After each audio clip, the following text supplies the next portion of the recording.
유다서 1장 1절부터 16절까지 유다서 1장 1절부터 16절까지 같이 읽어보겠습니다. 예수 그리스도의 종이요 야고보의 형제인 유다는 부르심을 입은 자 곧 하나님 아버지 안에서 사랑을 얻고 예수 그리스도를 위하여 지키심을 입은 자들에게 편지하노라. 긍휼과 평강과 사랑이 너희에게 더욱 많을지어다. 사랑하는 자들아, 내가 우리의 일반으로 얻은 구원을 들어 너희에게 편지하려는 뜻이 간절하던 차에 성도에게 단번에 주신 믿음의 도를 위하여 힘써 싸우라는 편지로 너희를 권하여야 할 필요를 느꼈노니 이는 가만히 들어온 사람 몇이 있습니다. 저희는 옛적부터 이 판결을 받기로 미리 기록된 자니 경건치 아니하여 우리 하나님의 은혜를 도리어 세귑거리로 바꾸고 홀로 하나이신 주제 곧 우리 주 예수 그리스도를 부인하는 자니라. 너희가 본래 범사를 알았으나 내가 너희로 다시 생각나게 하고자 하노라. 주께서 백성을 애굽에서 구원하여 내시고 후에 믿지 아니하는 자들을 멸하셨으며 또 자기 지위를 지키지 아니하고 자기 처소를 떠난 천사들을 큰 날의 심판까지 영원한 결박으로 흑암에 가두셨으며 소돔과 고모라와 그 이웃 도시들도 저희와 같은 모양으로 간음을 행하며 다른 색을 따라 가다가 영원한 불의 형벌을 받음으로 거울이 되었느니라. 그러한데 꿈꾸는 이 사람들도 그와 같이 육체를 더럽히며 권위를 업신여기며 영광을 회방하는도다. 천사장 미가엘이 모세의 시체에 대하여 마귀와 다투어 변론할 때에 감히 회방하는 판결을 쓰지 못하고 다만 말하되 주께서 너를 꾸짖으시기를 원하노라 하였거늘 이 사람들은 무엇이든지 그 알지 못하는 것을 회방하는도다. 또 저희는 이성 없는 짐승같이 본능으로 아는 그것으로 멸망하느니라. 화 있을진저 이 사람들이여 가인의 길에 행하였으며 싹을 위하여 발람의 어그러진 길로 몰려갔으며 고라의 폐역을 조차 멸망을 받았도다. 저희는 기탄 없이 너희와 함께 먹으니 너희 애찬의 암초요 자기 몸만 기르는 목자요 바람에 불려가는 물 없는 구름이요 죽고 또 죽고 뿌리까지 뽑힌 열매 없는 가을나무요 자기의 수치의 거품을 품는 바다의 거친 물결이요 영원히 예비된 캄캄한 흑암에 돌아갈 유리하는 별들이라. 아담의 7대손 에녹이 사람들에게 대하여도 애언하여 이르되 보라 주께서 그 수만의 거룩한 자와 함께 임하셨나니 이는 무사람을 심판하사 모든 경건치 않은 자의 경건치 않게 행한 모든 경건치 않은 일과 또 경건치 않은 죄인의 죽게 거스려 한 모든 강팍한 말을 인하여 저희를 정죄하려 하심이라 하였느니라. 이 사람들은 원망하는 자며 불만을 토하는 자며 그 정욕대로 행하는 자라. 그 입으로 자랑하는 말을 내며 이를 위하여 아첨하느니라. 아멘. 유다서 말씀은 예수 그리스도의 종이여 야고보의 형제인 유다, 야고보 형제, 초대 이스라엘 이 감독이었던 예루살렘의 감독이었던 야고보, 예수님의 형제였던 야고보, 또 이 사람도 예수님의 형제였던 유다입니다. 그 유다, 사도 유다가 아니라 예수님의 형제였던 유다. 그런데 자신을 예수 그리스도의 종이라 이렇게 이야기하고 야고보의 형제라 이렇게 소개하면서 이 유다서의 수신 대상이 누구냐 하면 부르심을 입은 자 곧 하나님 아버지 안에서 사랑을 얻고 예수 그리스도를 위하여 지키심을 입은 자들에게 편지하노라. 그렇게 구원을 얻은 사람들, 하나님의 자녀된 사람들에게 편지한다 이렇게 말씀합니다. 그러면서 3절에 사랑하는 자들아 내가 우리의 일반으로 얻은 구원을 들어 너희에게 편지하려는 뜻이 간절하던 차에 우리의 일반으로 얻은 구원, 그래 우리가 예수님을 영접함으로 하나님을 주님을 믿음으로 얻은 구원에 대해서 이야기하는 겁니다. 그리고 우리의 이 구원이라는 것이 내가 주님을 믿을 때에 구원을 받는 건 사실이에요. 내가 예수님을 영접할 때에 구원을 받는 것은 명백한 사실이에요. 그러니 구원을 받았다, 구원을 얻었다.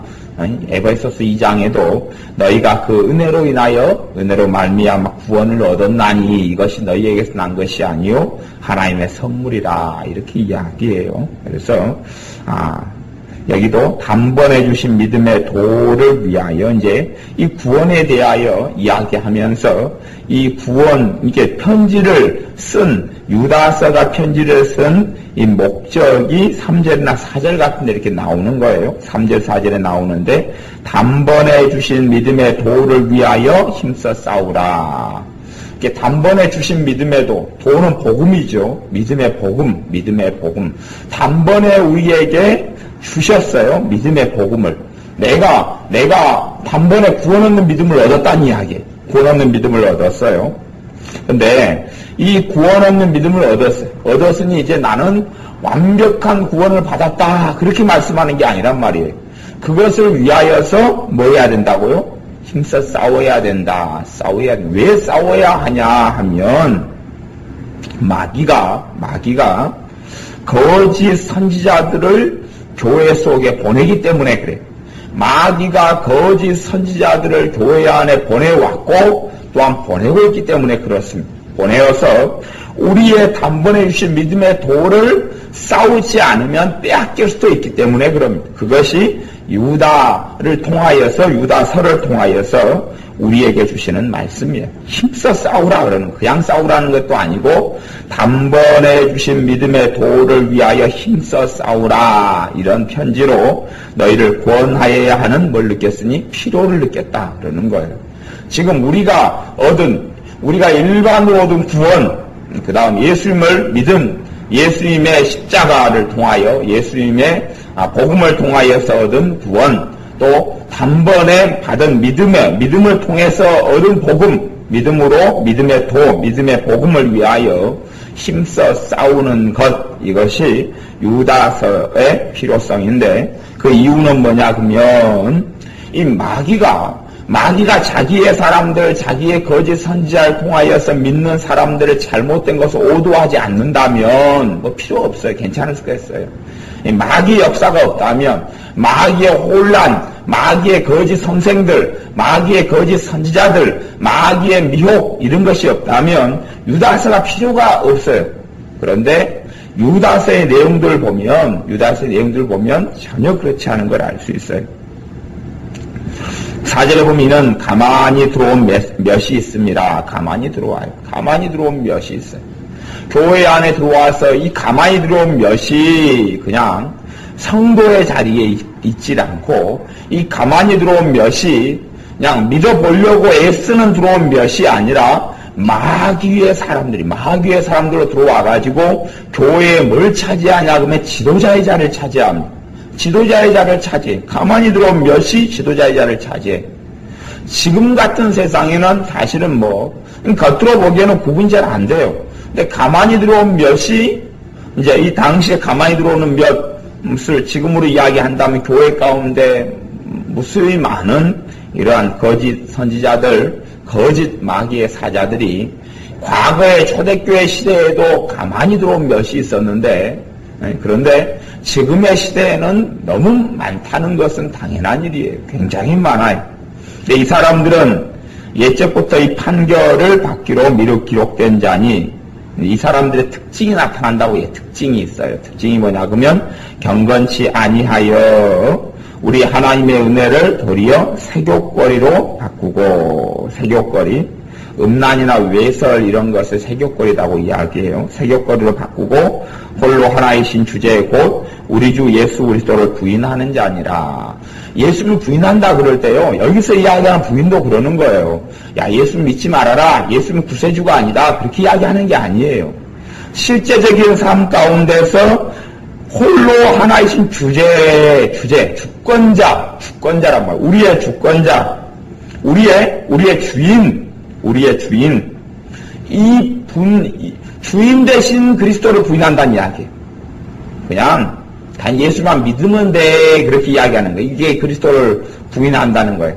단지 그분을 안 따라도 이게 주님을 따르는 것과 믿는다는 것은 떨어져 있는 말이 아닌데 그냥 예수님만 영접하면 구원받아. 그것까지는 다 틀린 이야기가 아니에요. 다 맞는 이야기인데 예수님을 영접하면 구원받아. 뭘로요?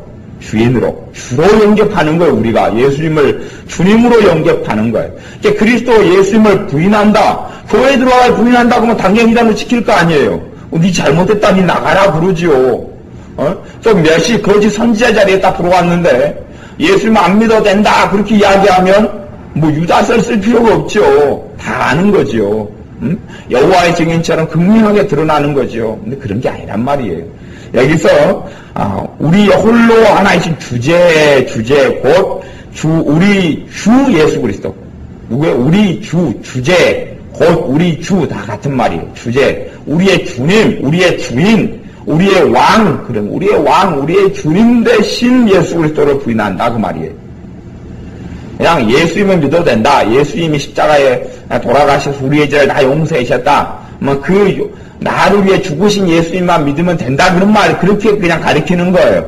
가리키고 예수님이 우리의 이 땅에 사실 때에 예수님이 내 주인이다 이걸 가리키지 않아요. 그리고 실제적으로 예수님이 주인이다 이렇게 가리키지 않고 그래서 그러기 때문에 예수님이 주인이 아니니 경건할 필요가 없죠. 경건할 필요가 없어요. 그러기 때문에 무수히 많은 과거의 영지주의, 과거에 또 여러 이단들이, 초대교회에도 그런 이단들이 기승을 부렸어요. 영적 방종주의, 방임주의. 지금의 구원파 같은 거죠. 세계권으로 바꾸는 거예요. 구원파. 야, 예수님 영접했으니 이제 과거, 현재, 미래제가 다 용서받았다. 그리고, 이제 우리는 회개할 필요가 없다. 이게 구원파 같은 경우는 주기도문에서도 회개를 용서를 구하는 기도는 전혀 안 하죠. 그런 거 다 빼먹어버리고 너희가 회개 용서를 구하는 기도를 하는 사람은 구원받지 못한 사람이다. 이제 그따위 나가는 거예요. 그러니 소위 말하는 구원파는 죄를 지어도 죄가 아닌 거예요. 그런데 구원파의 구원론하고 기성교회의 구원론이 일반적으로 기성교회의 구원론도 많이 성경에 있는 주님의 말씀을 많이 빼먹고 가르치니까요. 실제로 왜 믿는 사람이 구원파에 이단에 잘 빠질 수도 있냐 그러면 이게 50보 100보일 수도 있기 때문에 그래요. 구원론 비슷해요. 그러니까 성경의 구원론 주님이 말씀하시는 구원하고는 정통교회가 뭐 완전히 잘못 가르치지는 않는데 부족한 것이 많아요. 그러니까 유사하게 흘러가는 거예요. 유사하게 흘러가서 이론적이고 사변적인 어떤 구원론 이런 것이 사실은 많고 이 부족한 이 약점을 틈타서 구원파가 자기의 구원 얻는 교리를 이야기하면서 그래서 이 구원파의 구원 얻는 교리 같은 것이 주님의 복음을 하나님의 은혜를 세교거리로 만드는 거예요. 무슨 말이냐 그러면 하나님은 은혜를 줬다. 은혜로 구원받았다. 그러니까 이제 내 마음대로 살아도 된다 그런 거죠. 하나님이 우리를 죄에서 자유케 하셨다. 이게 은혜인데 죄에서 자유케 하셨다. 그러니 우리가 살고 싶은 걸 마음대로 살아도 된다는 거예요. 이제 자유가 왔다는 거예요. 자유가 왔다. 예배 안 드려도 되고 기도 안 해도 되고 모이기를 힘쓰지도 않아도 되고 그러니까 지금 그렇게 집사님이 어제 이야기하는 새로운 이단 같은 데가 나왔는데 그것이 성문 밖으로인가 그런 사람들은 이제 주일 예배도 필요 없다. 다 잘못이다. 그리고 또 그것이 우리나라에도 이제 판을 치는 모양이죠. 또 11조 낼 필요 없다. 그리고 뭐하려고 예배드리고 기도하려고 모이냐. 다 그런 게 필요 없다. 우리는 다 자유다. 그렇게 가르친대요. 그리고 그렇게 이제 꼬셔가지고 그런 영문 밖으로인가 성문 밖으로인가 그런 쪽으로 자기에게로 같이 와서 성경 공부도 하고 모이자 그렇게 하면서 이제 꼬신다 그러는데 그런 것이 하나님의 은혜를 세교거리로 바꾼다는 거예요. 하나님의 은혜를 받았으니까 이제 내가 내 뜻대로 내 마음대로 하나님은 우리를 행복하게 하려고 죽으셨다 그런 식으로 가는 거예요. 꼭 조엘 오스틴 같은 사람이 주장하듯이 하나님은 우리를 행복하기 위해서 계시는 분이에요. 하나님 우리를 잘되게 하시기 위해서 있는 분이에요. 하나님 우리를 흥하게 하기 위해서 있는 분이 그런 식으로 복음을 세교거리 사람들의 보기에 좋은 그런 복음으로 바꾸어요. 다른 복음으로 바꾸고 희석된 복음으로 혼잡케 된 복음으로 섞어버린 복음으로 바꿔요. 주님에 대해서도 예수 그리스도를 부인하는 자다. 주님에 대해서도 성경의 예수 그리스도가 아니라 사람들이 믿기 좋은 예수님을 가리켜요. 믿기 좋은 예수님. 사람들이 이런 예수님의 모습이면 좋겠다. 믿기 좋은 예수님. 그러니 예수님을 사실은 괴물로 만들어요. 괴물로. 사람들이 생각하는 예수님, 내가 믿고 싶은 예수님, 내가 따르고 싶은 예수님. 그래서 그 예수님은 소위 말하면 내가 잘못해도 아무 말 안 해요. 내가 잘못해도 아무 말 안 해요. 내가 잘못해도 다 용서해줘요. 그리고 내가 부족해도 다 참아줘요. 내가 죄를 짓고 하나님께 불평하고 원망해도 알았다가 또 다 이해한다. 나는 다 알고 있어. 괜찮아. 그러니까 그런 예수님을 사실은 어디 가면 좀 만날 수 있냐 그러면 내적 치유 같은 데를 하다 보면 내적 치유하는 어떤 사역이나 단체에 가면 그런 예수님을 만날 수 있어요. 그러니까 주님에 대해서 내적 치유하는 사람들이 뭐 잘못 간다, 완전히 잘못 간다 그런 건 아닌데 내적 치유하는 사람들이 믿는 예수님은 성경 예수님하고 좀 틀립니다. 좀 틀려요. 이게 전반적으로 그렇지는 않지만 그래도 많은 경우가 그렇게 해요. 내적 치유하는 예수님은 상처를 사람들이 많이 당했잖아요. 그러니까 내적 치유고 한국의 내적 치유도 상처를 받으면 상처의 책임을 내가 100% 져야 돼. 상처받은 사람이. 그런데 상처의 책임을 다른 사람에게 전가해도 괜찮고 환경을 탓하고 부모를 탓하고 원망해도 괜찮은 거예요. 그러니까 어떤 상처 치유하는 데는 자기에게 상처 준 사람한테 막 실컷 욕을 하라 그러죠. 이 죽일로 막 이 나쁜 놈아 그런 다음에 이제 용서하라 그래요. 용서로 가긴 가는데 이 죽일로 막 그리고 하나님에 대해서도 원망 실컷 하라 그래요. 하나님 왜 내게 이럽니까? 그리고 실컷 하라 그래요. 그래도 하나님은 다 이해하고 안다고. 이해하고 안다고. 그러니까 성경하고 같아요, 틀려요? 달라요. 그런 자유를 마음대로 줘요. 상처를 내가 받아도 소위 말하면 내가 상처받는데 내가 상처를 받아들이는 것이고 내가 상처를 통하여 무수히 많은 원한을 품고 살았고 내가 악함을 품고 살았어요. 그런데 상처의 중심은 그러기 때문에 진정한 내적 치유는 죄에 대한 회개가 중심이에요. 용서나 죄에 대한 회개, 내 죄, 상처는 죄이기 때문에 내 죄에 대한 회개가 중심인데 그런 내적 치유는 내 죄에 대한 회개가 중심이 아니에요. 회개가 중심이 아니고 하나님이 너를 안다. 하나님이 너를 위로한다. 하나님이 너를 치유하기 원한다. 하나님이 너를 자유케 하기 원한다. 하나님이 너 상처를 보듬어 준다. 하나님이 너 상처받고 눈물 흘린 요 과거를 다 이 내적 치유 방법을 통하여 과거도 하나님이 다 바꿔준다. 그런 예수님을 가리켜요. 그렇게 해서 심각하게 들어가니 상처를 받은 사람 내적 치유를 받고 나면 소위 말하면 그런 식으로 위로도 받고 애언도 받고 내적 치유를 통한 하나님의 음성도 소위 들으면 내적 치유를 받는 동안에 기분이 무척 좋아져요. 그리고 다 치유되고 다 강건한 것처럼 보여져요.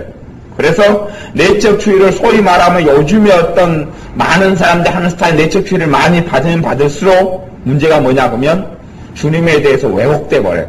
왜곡되기도 하고 그 다음에 잘못된 자기 사랑이 나타나고 하나님에 대해서 하나님의 은혜를 헛되이 받는 일이 벌어지고 또한 자기 중심 하나님은 나를 위하여 존재하는 분으로 만들어버려요. 근데 며칠 동안은 좋은데 시간이 좀 흘러가면 그 상처가 그대로 있는 것을 알게 되어져요. 이 복잡한 것으로 흘러가는 것이 그런 거예요. 정말 많은 것들이 그래서 하나님에 대해서 우리의 주제이신 우리의 주 예수 그리스도에 대한 믿음을 혼잡게 만들어버리고 주님을 그래서 부인한다는 것이 성경이 이야기하는 주님, 진짜 참 하나님 우편에 계시고 우리를 십자가를 지시고 부활 승천하신 주님에 대한 그런 것을 다르게 변질시키고 왜곡을 시킨단 말이에요. 주님에 대해서 왜곡시키고 변질시키고 아버지 하나님에 대해서 왜곡시키고 변질시키고 그렇게 해요. 그렇게 하는 것이지 야 예수님 믿을 필요 없다 이렇게 가는 이단이 어디 있겠어요? 그런 게 없어요. 가만히 들어온 몇이 지도자의 영적 지도자의 자리에 들어오고 이렇게 하면서 잘못된 걸 가리키는 사람이 그런 사람들이 없어요. 사실은 인터넷에 가면 기독교에 대한 교회에 대한 여러 카페들이 많이 있습니다. 여러 카페들이 많이 있는데 심지어 많은 몇만 단위 또 몇천 단위의 회원들을 끌고 있는 카페들도 많이 있는데 그런 카페에 그 카페를 만들어서 많은 사람들에게 잘못된 정보를 주고 잘못된 가르침을 주는 그런 악한 사람들도 많이 있어요. 근데 사람들은 거기에 현혹되어 있어. 그러니까 인터넷상으로는 그 사람들도 그 지도자가 되는 거예요. 지도자가 되는데 사람들은 그런 사람들에게서 잘못된 정보나 잘못된 배움도 무척이나 많이 받아요. 그러니 인터넷상에는 오히려 하나님의 정상적인 자녀보다는 마귀가 자기의 지도자들을 먼저 투입시킨 장소예요. 인터넷상에는 이 마귀가 자기의 지도자, 자기의 사람들을 먼저 집어넣어가지고 먼저 점령한 데가 되었어요. 문화도 마찬가지죠. 인터넷 문화 같은 것도 마찬가지예요. 외국에 있는 그 인터넷 업체들이 포털 사이트들이 우리나라에 들어오려고 그랬어요. 그러니까 구글이라든지 그런 포털 외국의 사이트. 우리나라는 다음 또 네이버 이런 거잖아요. 우리나라. 근데 외국이 우리나라가 정말 좋은 인터넷 시장이기 때문에 들어오려고 그랬는데 들어오는 걸 포기했어요. 왜 그러냐 하면 우리나라의 네이버라든지 이런 데 달린 악플들 있잖아요. 이 비상식적이고 몰상식한 이런 욕들, 험담들 이런 것이 우리나라 인터넷 도배가 돼 있어요. 도배가 돼 있으니까 야 이런 나라에 들어올 상종을 할 수가 없겠다. 그리고 한국 사회에 인터넷 포털 사이트가 들어오지 않아요. 그만큼 인터넷이 그냥 더럽다는 이야기. 더러워요. 여러 가지로 더러운데 그 중에 하나는 누가 연예인이 어쨌다 그러면 그 사람들 대하여 그렇게 막 저주를 퍼붓고 욕을 하고 악담을 하고 이런 걸 많이 달아놨어요. 실제로 그런 중심들이 누구냐 그러면 청년들, 청소년들 이런 애들이 인터넷 사용하기 때문에 초등학생들 사용하니까 댓글을 다니까 지금 아무 때로 그냥 해놓은 거예요. 초등학생, 중학생, 고등학생, 대학생 이런 사람들이 인터넷 댓글 다는 주된 아이들이기 때문에 자기의 마음대로 있는 정화되지 않는 인터넷 예절이 없는 사람을 무시하는 이런 발언들, 이런 말들, 욕설들 이런 게 가득한 거예요. 근데 이런 나라에 와서 이런 나라에서 포털 사이트 운행하다가는 이거 정신이 없겠다. 이런 나라는 안 된다. 그리고 사실은 안 들어오는 거죠. 이제 그런 것처럼 사람이 또한 복음 안에 사람들 들어와서 혼잡시키고 희석시키고 악화를 시키는 거예요. 그러면서 자기들처럼 변화를 시키는 건데 5절부터 보면 그래요. 너희가 본래 범사를 알았으나 내가 너희로 다시 생각나게 하고자 하노라. 뭘 생각나게 하냐 그러면 하나님이 어떤 분이신가 그런 거예요. 하나님이 어떤 분이신가, 주님이 어떤 분이신가, 거기에 속아 넘어가서 너희들도 같은 부류의 사람으로 변화되면 어떠한 무서운 일이 있는가. 주께서 백성을 애굽에서 구원하여 내시고 이제 구원을 받았어요. 그죠? 구원하여 냈어요. 이제 구원을 받은 거예요. 이것이요. 구원하여 내시고 후에 믿지 아니하는 자들을 뭐 하셨으며 멸하셨으며. 그러니까 구원 얻었어요. 그런데 그 다음에 불신앙으로 살아갈 수 있단 말이에요. 사람이. 그래서 너희가 단번에 받은 믿음의 도를 위하여 뭐 해야 된다고요? 힘써 싸워야 한다는 이야기죠. 힘써 싸워야 한다. 지금 이걸 너희들이 가만히 생각해봐라. 애굽에서 구원해냈잖아. 그리고 광야에서 멸망을 믿지 아니하는 자들을 멸망받지 않았냐. 멸망받자 그것. 그 다음에 6절에 자기 지위를 지키지 아니하고 자기 처소를 떠난 천사들, 지금의 귀신들이죠. 그 천사들을 큰 날의 심판까지 영원한 결박으로 흑암에 가두셨다. 이놈들 귀신들이 활동을 하죠. 근데 흑암에 가뒀다, 이것이 두 가지의 뜻이 있어요. 하나는 이놈들 가운데서 굉장히 왕성하고 크게 활동을 해버리면 믿는 자들의 신앙도 제대로 못 지킬 정도의 권능을 가진 애들은 흑암에 가둬놨습니다. 나중에 이제 그것이 마지막 때가 되면 또 풀려나는 그런 때가 있고, 그리고 또 하나는 이들의 흑암을 가뒀다는 이야기는 이들이 누렸던 하나님 앞에서 은혜들이 다 빼앗아지고 이들에는 온통이 뭐밖에 없어요? 이들의 영, 이 천사들의 이 영 안에는 흑암밖에 없는 거예요. 어둠밖에 없고 지옥밖에 없는 거예요. 그리고 그들이 사람들을 공격하고 살아가는 것이에요. 과거에 천사들이 누렸던 모든 것들은 다 사라지고 흑암 속에 가두어졌어요. 그리고 7절 소돔과 고모라와 그 이웃 도시들도 저희와 같은 모양으로 간음을 행하며 다른 색을 따라가다가 영원한 불의 형벌을 받음으로 거울이 되었느니라. 거울이 되었다. 그렇게 말씀해요. 근데 8절 그러한데 꿈꾸는 이 사람들도 그와 같이 육체를 더럽히며 권위를 업신여기며 영광을 회방하는도다. 그렇게 하면서 자기들이 알지 못하는 것. 응? 가령 육체를 더럽힌다 그 말은 마음대로 자기 몸을 가지고 쾌락하고 죄를 짓는다 그 말이에요. 뭐 그렇게 지어도 상관없다 그렇게 가르치는 거예요. 마음대로 죄 지어도 하나님이 용서해 주실 것이다. 그러니까 그걸 믿는 사람들은 생각을 그렇게 해요. 이게 회개하는 것을 굉장히 사변적으로 이론적으로 가져와 가지고요.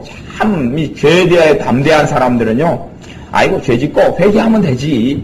응? 쉐그 죄 짓고 회개하면 되지. 응? 내가 하나님께서 원치 않는 장소 가가지고 이게 젊은 애들 나이트클럽 믿는 애들도 이제 부모님이 장로님이 권사님이고 나이트클럽에 대학생들이 간단 말이에요. 가가지고 마음대로 이제 남자 여자 그렇게 뭐 만나고 춤추고 막 쾌락을 즐기고 술 마시고 그래요.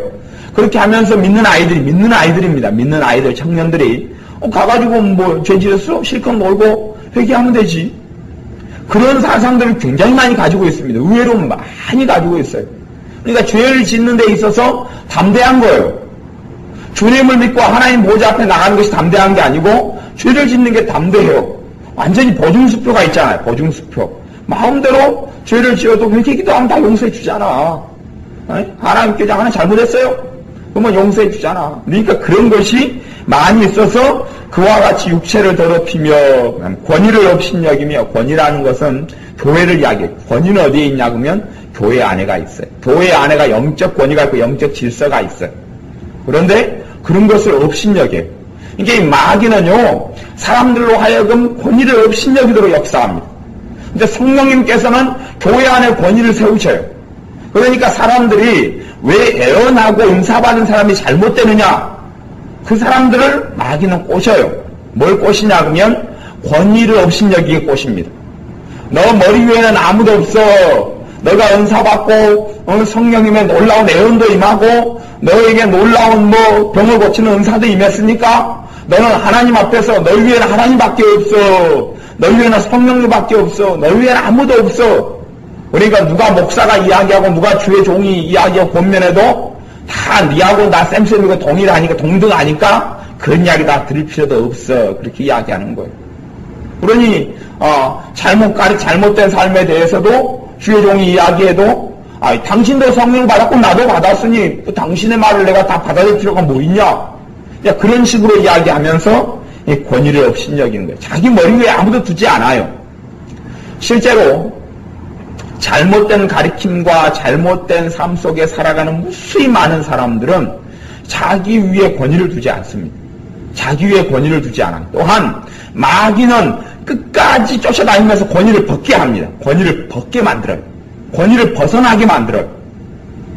주님은 하나님의 자녀들이 이 땅을 살아가는 동안에 절대 권위를 벗어나지 않게 합니다. 그걸 꼭 알아야 합니다. 하나님의 자녀들은 이 땅을 살아가는 동안에 권위를 벗어나지 않게 합니다. 그런 마귀는 권위를 벗어나게 만듭니다. 너는 자유인이다. 너는 이제 거룩한 위대한 주의 종이다. 그러니 너는 누구의 권위 아래 있을 필요도 없다. 소위 말하면 너는 너희 위에는 예수님밖에 없다. 예수님의 권위 아래 있으면 되지. 교회의 권위도 필요 없고 사람의 권위도 필요 없다. 그래서 은사를 받은 사람들, 많은 사람들, 하나님의 깊은 은혜를 받은 사람들을 마귀는 권위 아래에서 벗어나게 꼬십니다. 권위 아래 벗어나게 꼬셔요. 소위 말하면 그래요. 누구에게 이제 하나님 말씀을 잠깐 배울 수 있어요. 배워요. 그 사람도 그렇게 생각해요.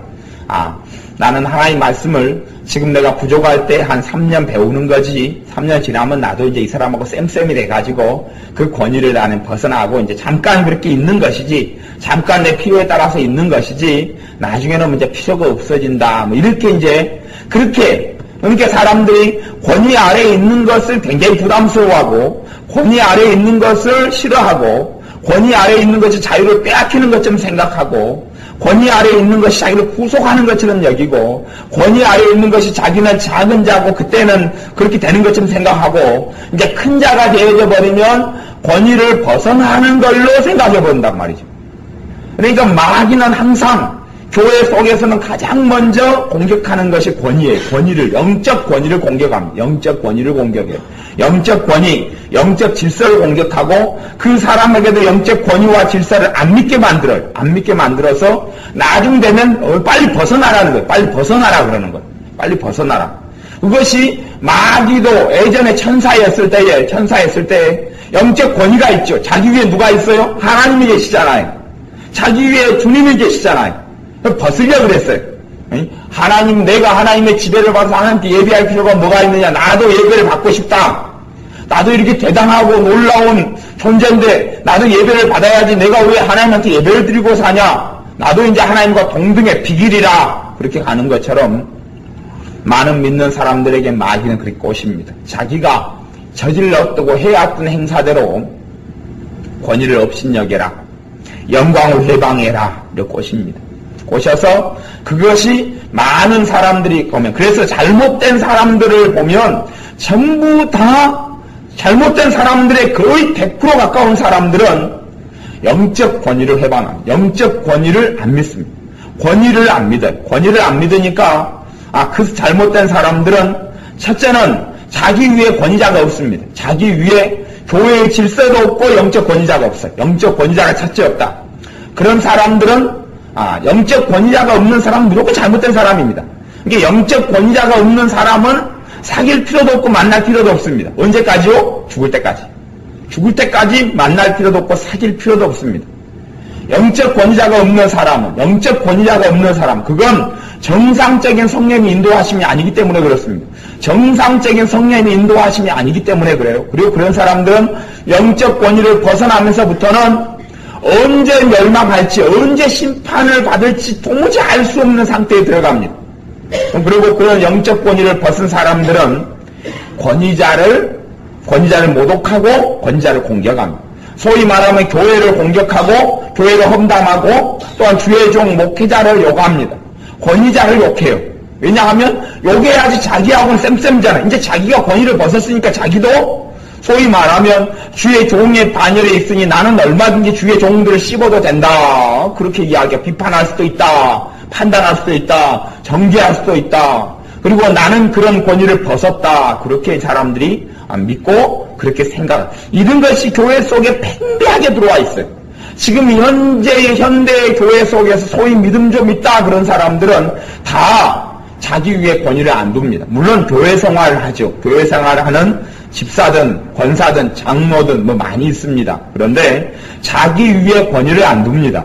그러니까 왜 장로님들이, 큰 교회들 장로님들이 지난번에 충무동 교회든 성광교회든 제일 베레벨 교회들이 다, 큰 교회들도 다, 지난번에 영락교회든 별교회들이 다 왜 장로님들이 들고 일어나서 예를 들어서 목사님을 쫓아내느냐 그러면 장로님들이 왜 그런 그런 행동을 자주 반복적으로 하느냐. 왜 그러냐 그러면 그 장로님들에게는 무엇이 없어요? 영적 권위가 없어요. 권위가 없으니 얼마든지 주님께서 세운 종도 다 쫓아낼 수 있는 거예요. 왜냐 그러면 나하고 쌤쌤이에요. 쌤쌤이어서 오히려 권위를 자기가 가지고 있다고 생각해요. 그러니까 내가 너희들 월급 주고 있잖아. 내가 당신 목사 당신 월급 주고 있잖아. 내가 지금 교회 회계를 주고 도장을 찍고 월급 주고 있는데 나가라고 하면 나가야지.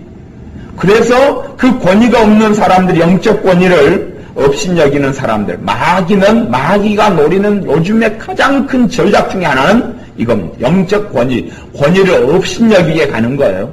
근데 권위 속에 벗어나 버리면 얼마든지 노락질하는 대상이 됩니다. 과거에 황소가 3마리가 있었어요. 3마리가 있었는데 이솝우화에 나오는 이야기예요.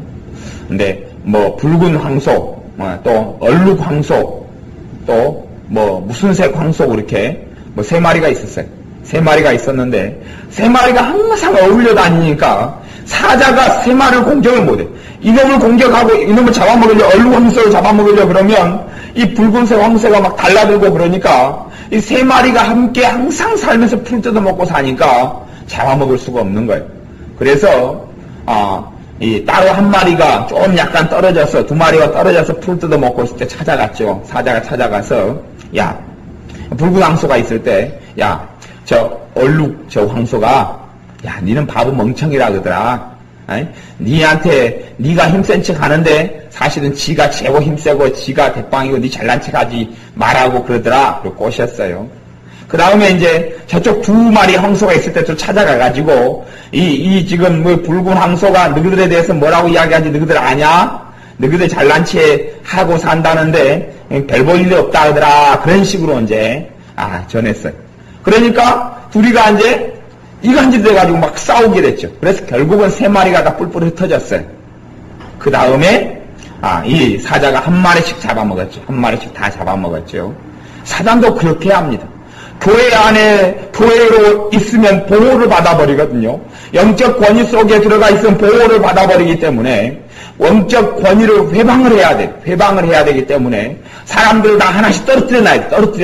힘을 떨어뜨려놔야 돼. 그러면 성령의 역사로 중보기도도 못 받고 기도의 도움도 못 받고 가르침도 못 받고 지도도 받지 못하고 이런 연합되지도 못하고 삼겹줄로 또 합심하여 기도하고 예배하고 살지도 못하니 하나씩 떨어뜨려놔야 돼. 떨어뜨려놔야 되니까 우리의 어떤 자부심을 부추길 수밖에 없죠. 권위를 회방하고 권위를 업신여기게 하려면 당신은 대단한 존재다.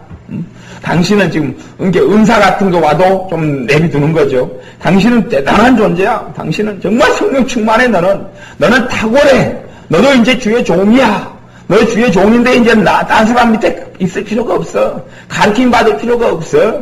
너는 괜찮아. 이제 너가 이제 사람들을 많이 가리키고 막 그냥 세우는 그러한 이제 어버이의 위치로 너는 부모된 위치로 있지. 너 위에 이제 양육을 시켜줄 영적 교사도 필요 없고 양육을 시켜줄 영적 권위자도 필요 없어. 그렇게 흘러가고 그런 것이 없어지면서부터 급속하게 미혹이 들어옵니다. 미혹이 들어오고 비진리가 들어오고 그리고 사람이 망가지고 그래서 많은 잘못된 사람들을 보면 여러분도 이제 사역을 하거나 아니면 더 많은 믿는 사람들 만나게 될 터인데 그 사람들의 고장과 잘못된 그 원인을 가만히 살펴보시면 이 권위가 없어요. 이 권위가 실종되고 권위가 사라졌어요.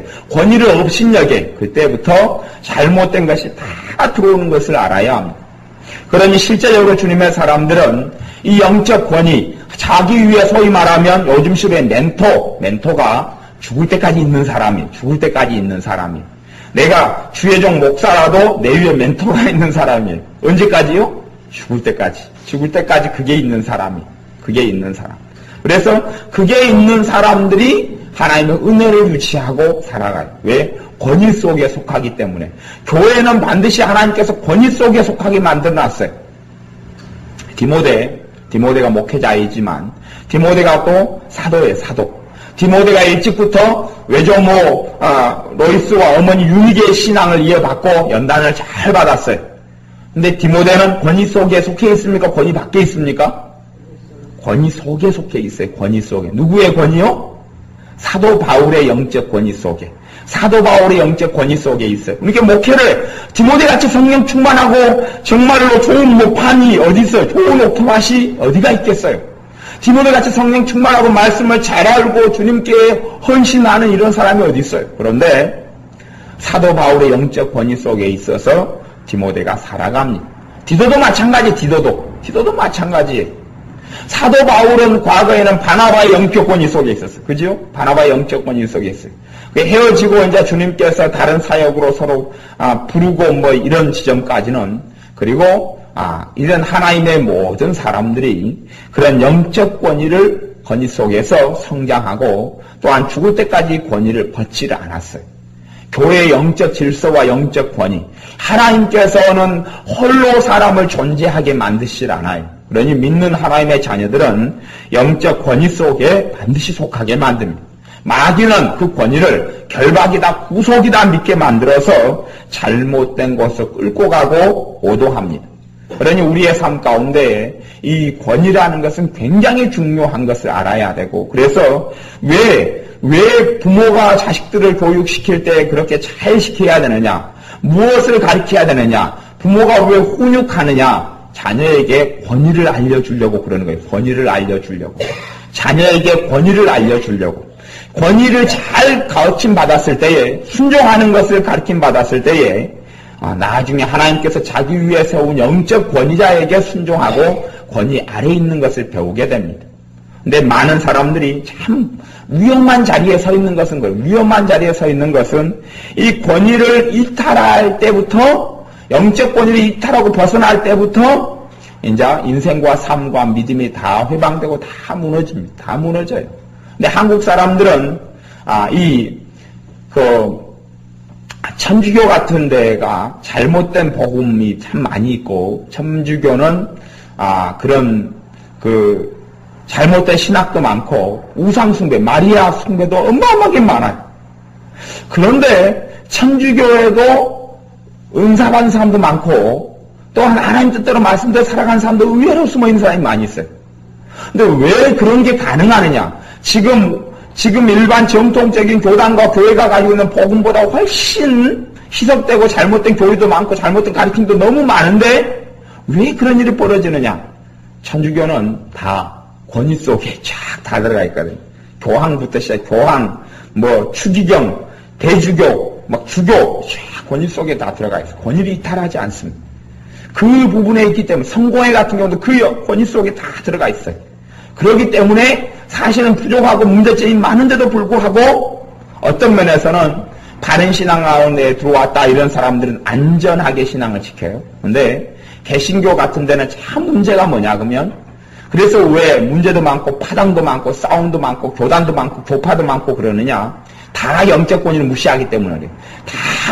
다 자기 머리 위에 아무도 안 들려 그래. 소위 말하면 자기도 나 위에 주님을 믿고 나 주님을 따른다 그러지만 주님은 영적 권위의 체계로 사람이 이끌어가는데, 주님 말에 안 따르면서 나는 주님을 잘 믿고 있다고 생각하고 다 나하고 쌤쌤이다. 나는 내 자유다. 나는 권위 밑에 없다. 나는 내 위에는 권위가 없다. 그렇게 권위를 벗어나서 살려고 애를 쓰고, 또 그리고 사람들이 권위를 인정하지 않아요. 영적 권위를 인정하지 않아요. 그러니 이렇게 이제 마귀가 흘러가고 사람들은 권위를 벗어나면서부터 다 파탄 있고 다 무너집니다.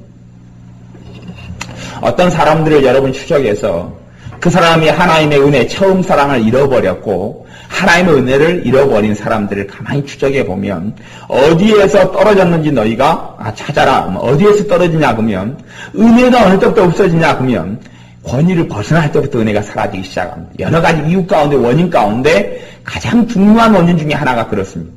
권위를 벗어나면서부터 은혜가 급속히 소멸됩니다. 은혜가 소멸돼요. 권위를 벗어나면 목회자가 이제 충고하고 목회자가 권면하죠. 나에게 유익이 안 한 권면 같은, 내 마음에 안 들어요, 권면이. 따릅니까? 안 따릅니까? 안 따라요. 안 따라.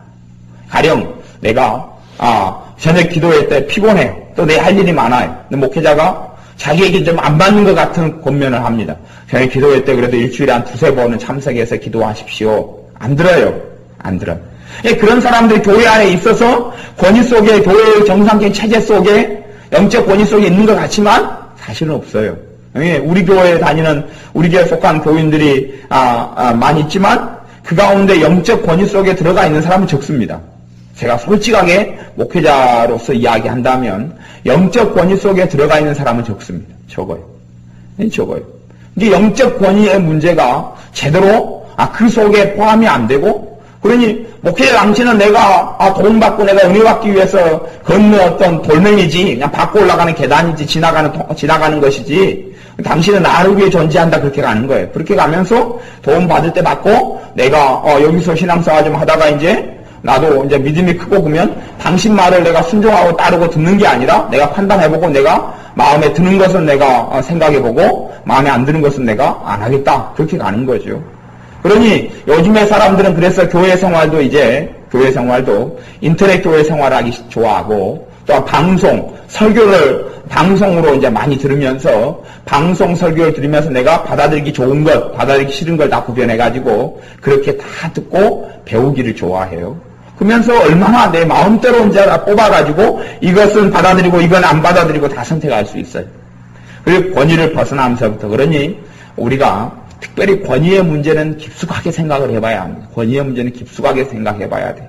이 유다서에도 그래서 이 사람들은 권위를 업신여기는 사람, 그래 꿈꾸는 사람들이야. 꿈꾸는 사람들. 착각하고 정신 나간, 여기는 이제 네 꿈꾸는구나, 그래 정신 나갔다, 정신 나간 사람들을 이야기하는 거예요.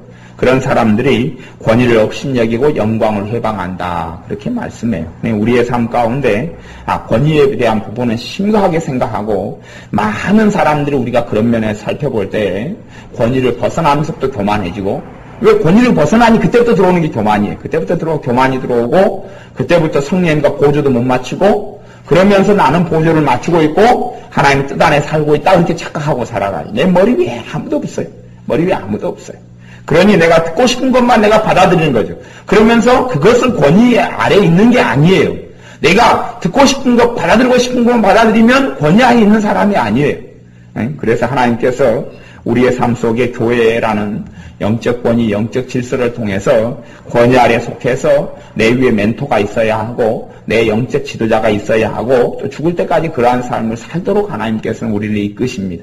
그럴 때에 안전하죠. 마귀는 벗어나라 그러고 주님은 그 안에 있으라 그럽니다. 기도하겠습니다.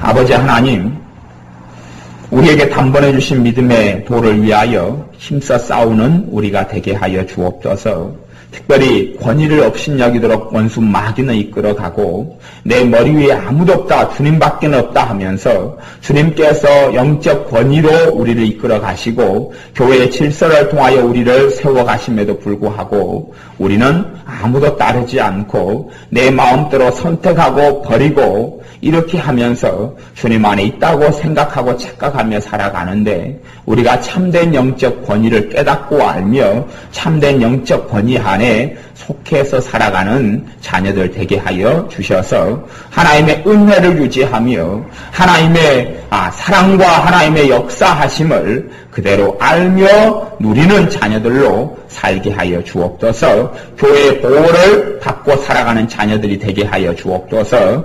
예수님의 이름으로 기도하옵나이다. 아멘. 기도하겠습니다.